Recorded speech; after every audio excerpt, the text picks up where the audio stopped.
नमस्कार सम्पूर्णमा हजुरहरूलाई हजुरको नेपाली भान्सामा स्वागत छ। आज म हजुरहरू सामु कुखुराको मासुको अचार बनाउने विधि लिएर उपस्थित भइसकेकी।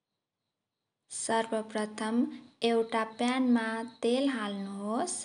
यहाँ चाहिँ मैले अलि धेरै नै तेल लिएकी छु ताकि मासु राम्रोसँग फ्राई होस् भनेर। अब तेल तातिसकेको छ र यहाँ मैले 1 किलो कुखुराको मासु हालेर राम्रोसँग चलाए। हामीले चाहिँ यो अचारमा कुनै पनि प्रकारको गोलभेडा, कागती वा चुक अमिलो नहालिकन बनाउँछौँ।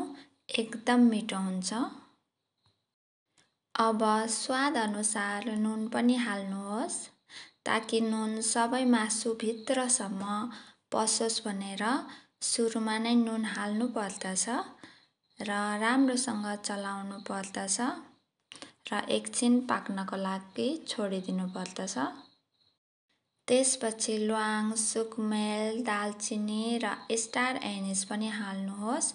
यो स्पाइसेसहरू चाहिँ हजुरहरूले सुरुमै हाल्नुहुँदा पनि हुन्छ र हजुरहरूको घरमा कुन स्पाइसेसहरू उपलब्ध छ त्यो मात्र हाल्नुहुँदा पनि हुन्छ। अब मासुलाई राम्रोसँग फ्राई हुन छोडिदिने।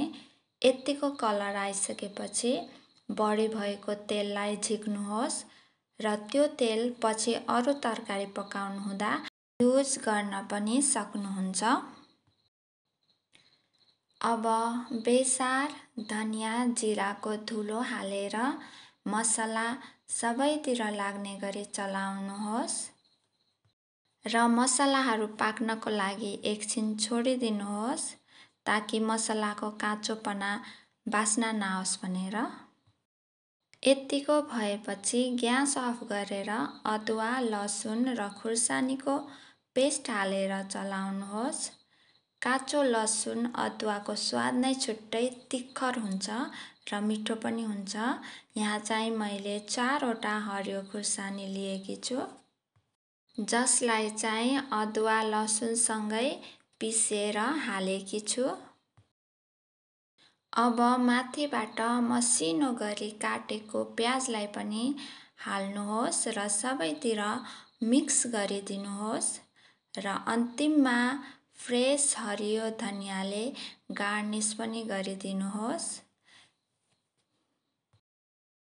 हेर्नुहोस् त हाम्रो मासुको अचार पनि बनेर तयार भयो र हजुरहरूले हेर्न सक्नुहुनेछ यो मासु मजाले भित्रसम्म पाकेको पनि छ।